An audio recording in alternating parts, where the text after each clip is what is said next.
our maker garage today. We're going to be doing some test prints for the ceiling portion of our camper van. We have some electrical and air ducting that goes through the top portion, and it's in the shape of a branch, and leaves we're going to be using for lighting. So right behind me is the bamboo printer that we use for the test prints. So it's a scaled down version of the actual print file that will be used in the large format printer. But today, check this out, we're just doing some prototype work.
Success.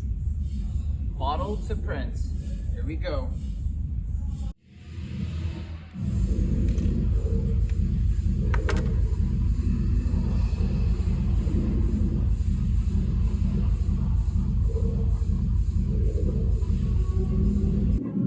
Here's some final quality testing for